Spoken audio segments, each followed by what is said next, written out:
चुनाव में भी लोकसभा चुनाव आए तो उसमें हम लोग देखते हैं कि 29 सीटों में, जो मध्य प्रदेश की सबसे ज्यादा 29 सीटें थी, वहां पर 28 सीटें बीजेपी के खाते में जाती हैं। छत्तीसगढ़ में 11 लोकसभा सीटों में 9 सीटें बीजेपी के खाते में जाती हैं। और राजस्थान में जहां पर कांग्रेस की सत्ता काबिज रही, उसके बाद भी 2019 लोकसभा चुनाव को उठाकर देखें तो वहां पर 25 की 25 लोकसभा सीटें बीजेपी के खाते में चली जाती हैं।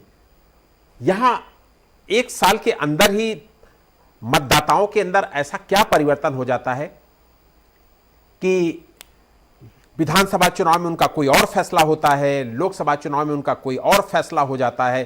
क्या वही परिस्थितियां इस बार भी देखने को मिलेंगी? देखिए आलोक साहब, लोकतंत्र में जो इसकी जो विविधता है, चुनावी विविधता भी बहुत मायने रखती है। अब देखिए, लोकल बॉडीज के इलेक्शन के मुद्दे अलग होते हैं, स्टेट बॉडीज या स्टेट इलेक्शन अलग होते हैं, और सेंट्रल के इलेक्शन को अलग होते हैं। ये परिपक्व होते हैं लोकतंत्र की निशानी है। अब जो वोटर है वो केवल इमोशंस के आधार पर मत नहीं देता। अब वो ये कहता है कि हमें अगर राज्य के चुनाव में, जैसे बीजेपी कर्नाटका में उतना अच्छा परफॉर्म नहीं की, जनता ने प्रदेश किया। हिमाचल के चुनाव में एक नेता को बयान किए, अगर इतना मैटर हो तो आप चुनाव लड़के देखिए, एक बयान उनको पॉइंट से हरवा देता है हिमाचल।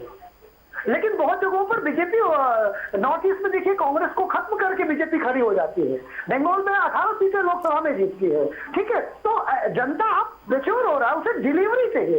एक मैं बयान से बताता हूं डिलीवरी का अंतर। एक भारत के प्रधानमंत्री हुए थे स्वर्गीय राजीव गांधी जी, उन्होंने कहा था कि जब 1 रुपया चलता है तो 15 पैसे लोगों के पास तक पहुंचते हैं। आलोक जी, मैं दावे से कहता हूं कि इस समय 1 रुपया चलता है तो 1 रुपया पहुंचता है, क्योंकि अब बैंक खाते से पैसा सीधे बैंक खाते में जाता है, बीच में कोई लीकेज नहीं है। हालांकि चोरी अभी भी होती है थोड़ी सी, जो अधिकारी होता है वो 1-2 महीने पहले का एडवांस ले लेता है वृद्धा और पेंशन का, वो कहता है 2 महीने का हमें दो। तो अब जो करप्शन है, वो जो 85% करप्शन था, अगर वो उसे रेटिंग दो परसेंटाइल में, तो 5% से ज्यादा नहीं है, कम से कम गरीबों तक पैसा पहुंचे। इनमें जो डिलीवरी सिस्टम है भारतीय जनता पार्टी की, वो बेहतर हुई है। अब आते मूल प्रश्न है कि अगर 5 राज्यों में से कांग्रेस अगर जीत जाती है, मान लीजिए कि इन 3 बड़े राज्यों में, तो भी हम 2018 में देख चुके हैं कि तीनों में जीतने के बाद में भी केंद्र में बीजेपी की सरकार बनी थी। तो क्या इस बार अगर 3 राज्यों में कांग्रेस जीत जाती, सपोज है, वैसे तो ये संभव नहीं है कि तीनों में पूरी तरह सफाया कर दे, बीजेपी ने पिछली गलतियों से जरूर सीखा होगा। लेकिन अगर एक बात ये मान भी ले तो पिछला उदाहरण बीजेपी के पास है कि 2019 में उसने कैसा परफॉर्म किया था। लेकिन अगर इन तीनों राज्यों में वाकई अगर बीजेपी हार जाती है तो बीजेपी के खिलाफ एक माहौल बनाने में तो मदद मिलेगी कि देखिए जनता ने इन्हें नकार दिया है।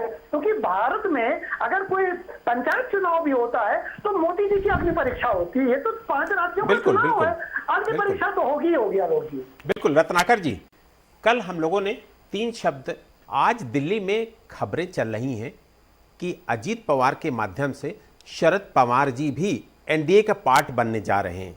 अभी खबरें हैं, पुष्टि कुछ नहीं हुई, लेकिन मीडिया में खबरें आ गई हैं, मीडिया में खबरें चल रही हैं कि अजीत पवार के माध्यम से शरद पवार भी एनडीए का पार्ट बनने जा रहे हैं और इसके बदले उन्हें केंद्र में मंत्री बनाया जा सकता है। अगर ऐसा होता है तो ये माना जाए कि इंडिया, जो INDIA गठबंधन, विपक्षी गठबंधन है, वो बनने से पहले ही एक तरीके से टूटने के कगार पर आ गया है। देखिए आलोक जी, राजनीति में सब कुछ इमेज बिल्डिंग के ऊपर है। अगर ऐसा होता है, मुझे लगता है ऐसा होगा, क्योंकि अजीत पवार इससे कड़ी नहीं होंगे। अगर ऐसा होता है तो इसका मतलब है कि ये तो उनके चाचा जी ने ये सब चीजें चली थी। अगर ऐसा होता है तो मैं बाद में ये मानूंगा कि ये प्लान दूसरा था, एग्जीक्यूट दूसरे तरीके से किया गया है। अजीत पवार जी को तो सामने लाया गया, शरद पवार भी उससे फिर प्रमुख होंगे। लेकिन अगर ऐसा होता है, जो कि मेरे पास भी ये खबर है, तो आप मान के चलिए कि सिर्फ मुड़ाते ओले पड़े वाली कहावत सही हो जाएगी। इंडिया के लिए आंसर करना मुश्किल होगा कि वो कैसे बताएं। जो इंडिया के चाणक्य कहे जाते थे, वो चाणक्य अगर शामिल हो जाए एनडीए में तो इंडिया गठबंधन के लिए फिर दिक्कत आने वाली है। दूसरी बात, इसका ग्राउंड लेवल पे क्या असर होगा। महाराष्ट्र में बीजेपी और ज्यादा मजबूत होगी और वो फिर जो 40-42 सीटें हैं उसमें बीजेपी लगभग पूरी सीटें जीतने की स्थिति में होगी। 2, 4, 5 की मैं बात तो नहीं करता, लेकिन अगर चाचा और भतीजे दोनों मिलकर के पूरी एनसीपी अगर बीजेपी के साथ है तो बीजेपी 300 पार उसी दिन हो जाएगी जिस दिन शरद पवार जी एनडीए में शामिल होकर मिनिस्टर हो जाते हैं। मैं उस दिन कह दूंगा बीजेपी 300 पार अकेले हो रही है।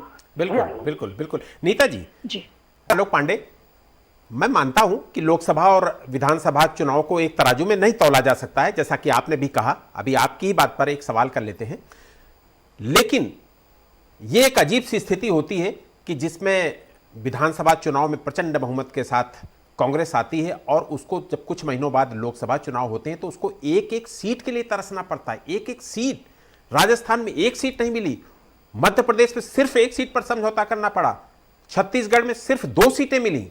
ये कौन सी अजीब स्थिति है जिसमें कि 4 महीने 5 महीने के अंदर ही वोटर बदल जाता है? बिल्कुल, ये कांग्रेस के केंद्रीय नेतृत्व की असफलता है। कांग्रेस के राज्य नेतृत्व पर तो जनता भरोसा कर लेती है उन चुनाव पर, लेकिन उसी के 5 महीने बाद जब केंद्र का चुनाव होता है और उसको अगर जनता नहीं सफल समर्थन देती है, it means the failure of बिल्कुल यही हम लोग जानना चाहते थे कि राज्य में तो चूंकि स्थानीय स्तर पर मुद्दे होते हैं, स्थानीय मुद्दों के आधार पर विधानसभा चुनाव लड़े जाते हैं और उस पर जनमत दूसरा होता है, लेकिन जब लोकसभा का चुनाव आता है तब लोगों का भरोसा मुझे लगता है सिर्फ मोदी ही होते हैं और यही वजह है कि लोकसभा में परिणाम कुछ दूसरे आते हैं। आज हमारे साथ इस चर्चा पर हमारे साथ बीजेपी की तरफ से नीता जी जुड़ी, आपका बहुत बहुत धन्यवाद। और हमारे साथ राजनीतिक विश्लेषक के तौर पर डॉक्टर आलोक पांडे जी जुड़े, आपका भी बहुत बहुत धन्यवाद। और कांग्रेस की तरफ से रत्नाकर जी हमारे साथ चर्चा में शामिल रहे, आपका भी बहुत बहुत धन्यवाद। कल फिर हम एक नए मुद्दे के साथ